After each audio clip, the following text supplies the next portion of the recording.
एक बार कैलाश पर्वत पर भगवान शिव अपने भक्तों से घिरे बैठे थे।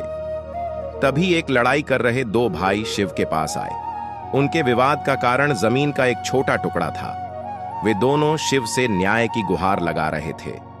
शिव ने मुस्कुराते हुए कहा, क्या तुम्हारी लड़ाई का कारण सच में ये जमीन है?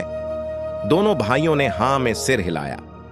फिर भगवान भोलेनाथ ने दोनों भाइयों को एक कथा सुनाई। शिव ने मुस्कुराते हुए कहा, रिश्तों में नफा नुकसान नहीं देखा जाता। विनोद हाईवे पर गाड़ी चला रहा था।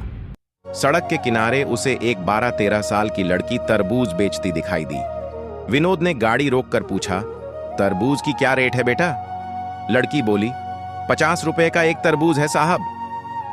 पीछे की सीट पर बैठी विनोद की पत्नी बोली, इतना महंगा तरबूज नहीं लेना जी, चलो यहां से। विनोद बोला, महंगा कहां है?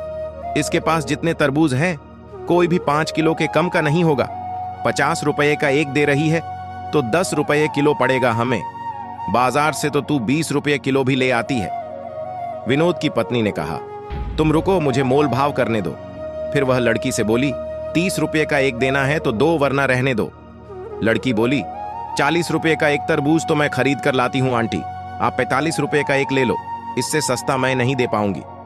विनोद की पत्नी बोली, झूठ मत बोलो बेटा, सही रेट लगाओ, देखो ये तुम्हारा छोटा भाई है ना, इसी के लिए थोड़ा सस्ता कर दो। उसने खिड़की से झांक रहे अपने 4 वर्षीय बेटे की तरफ इशारा करते हुए कहा। सुंदर से बच्चे को देखकर लड़की एक तरबूज हाथों में उठाते हुए गाड़ी के करीब आ गई। फिर लड़के के गालों पर हाथ फेर कर बोली, सचमुच मेरा भाई तो बहुत सुंदर है आंटी। विनोद की पत्नी बच्चे से बोली, दीदी को नमस्ते बोलो बेटा। बच्चा प्यार से बोला, नमस्ते दीदी।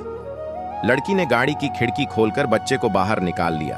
फिर बोली, तुम्हारा नाम क्या भैया? लड़का बोला, मेरा नाम गोलू है दीदी।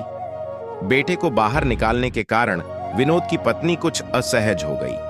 तुरंत बोली, अरे बेटा, इसे वापस अंदर भेजो, इसे डस्ट से एलर्जी है। लड़की उसकी आवाज पर ध्यान न देते हुए लड़के से बोली, तू तो सचमुच गोल मटोल है रे भाई, तरबूज खाएगा? लड़के ने हां में गर्दन हिलाई तो लड़की ने तरबूज उसके हाथों में थमा दिया। 5 किलो का तरबूज गोलू नहीं संभाल पाया। तरबूज फिसल कर उसके हाथ से नीचे गिर गया और फूटकर 3-4 टुकड़ों में बंट गया। तरबूज के गिरकर फुट जाने से लड़का रोने लगा। लड़की उसे पुचकारते हुए बोली, अरे भाई रो मत, मैं दूसरा लाती हूं। फिर वह दौड़कर गई और एक और बड़ा सा तरबूज उठा लाई। जब तक वह तरबूज उठाकर लाई, इतनी देर में विनोद की पत्नी ने बच्चे को अंदर गाड़ी में खींचकर खिड़की बंद कर ली। लड़की खुले हुए शीशे से तरबूज अंदर देते हुए बोली, ले भाई, ये बहुत मीठा निकलेगा। विनोद चुपचाप बैठा लड़की की हरकतें देख रहा था। विनोद की पत्नी बोली, जो तरबूज फूटा है मैं उसके पैसे नहीं दूंगी, वह तुम्हारी गलती से फूटा है। लड़की मुस्कुराते हुए बोली, उसको छोड़ो आंटी, आप इस तरबूज के पैसे भी मत देना, ये मैंने अपने भाई के लिए दिया है। इतना सुनते ही विनोद और उसकी पत्नी दोनों एक साथ चौंक पड़े। विनोद बोला, नहीं बिटिया, तुम अपने दोनों तरबूज के पैसे लो। फिर 100 का नोट उस लड़की की तरफ बढ़ा दिया। लड़की हाथ के इशारे से मना करते हुए वहां से हट गई और अपने बाकी बचे तरबूजों के पास जाकर खड़ी हो गई। विनोद भी गाड़ी से निकलकर वहां आ गया था। आते ही बोला, पैसे ले लो बेटा, वरना तुम्हारा बहुत बड़ा नुकसान हो जाएगा। लड़की बोली, मां कहती हैं जब बात रिश्तों की हो तो नफा नुकसान नहीं देखा जाता। आपने गोलू को मेरा भाई बताया, मुझे बहुत अच्छा लगा। मेरा भी एक छोटा सा भाई था मगर। विनोद बोला, क्या हुआ तुम्हारे भाई को? वह बोली, जब वह 2 साल का था तब उसे रात में बुखार हुआ था। सुबह मां हॉस्पिटल में ले जा पाती, उससे पहले ही उसने दम तोड़ दिया था। मुझे मेरे भाई की बहुत याद आती है। उसे 1 साल पहले पापा भी ऐसे ही हमें छोड़कर गुजर गए थे। विनोद की पत्नी बोली, ले बिटिया, अपने पैसे ले ले। लड़की बोली, पैसे नहीं लूंगी आंटी। विनोद की पत्नी गाड़ी में गई, फिर अपने बैग से एक पाजेब की जोड़ी निकाली जो उसने अपनी 8 वर्षीय बेटी के लिए आज ही 3000 में खरीदी थी। लड़की को देते हुए बोली, तुमने गोलू को भाई माना तो मैं तुम्हारी मां जैसी हुई ना, अब तू ये लेने से मना नहीं कर सकती। लड़की ने हाथ नहीं बढ़ाया तो उसने जबरदस्ती लड़की की गोद में पाजेब रखते हुए कहा, रख ले, जब भी पहनेगी तुझे हम सबकी याद आएगी।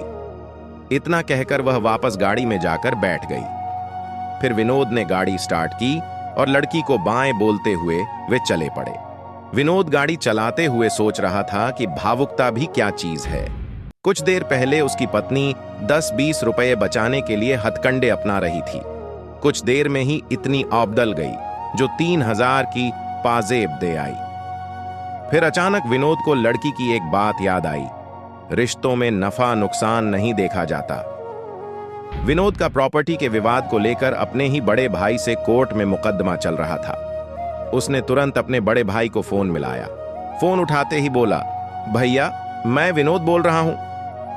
भाई बोला, फोन क्यों किया? विनोद बोला, भैया आप वो मैन मार्केट वाली दुकान ले लो, मेरे लिए मंडी वाली छोड़ दो, और वो बड़े वाला प्लॉट भी आप ले लो, मैं छोटे वाला ले लूंगा, मैं कल ही मुकदमा वापस ले रहा हूं। सामने से काफी देर तक आवाज नहीं आई।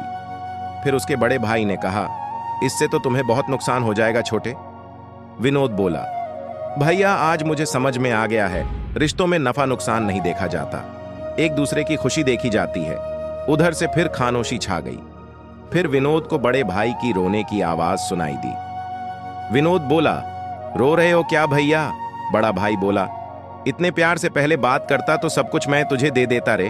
अब घर आजा, दोनों प्रेम से बैठकर बंटवारा करेंगे। इतनी बड़ी कड़वाहट कुछ मीठे बोल बोलते ही न जाने कहां चली गई थी।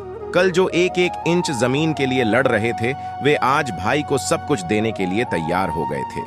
शिव ने मुस्कुराते हुए कहा, यही सच्चा त्याग है। जब दोनों ने देने का मन बनाया तो रिश्तों की मिठास अपने आप लौट आई।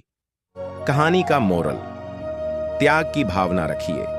अगर हमेशा देने को तत्पर रहोगे तो लेने वाले का भी हृदय परिवर्तन हो जाएगा। याद रखिए, रिश्तों में नफा नुकसान नहीं देखा जाता।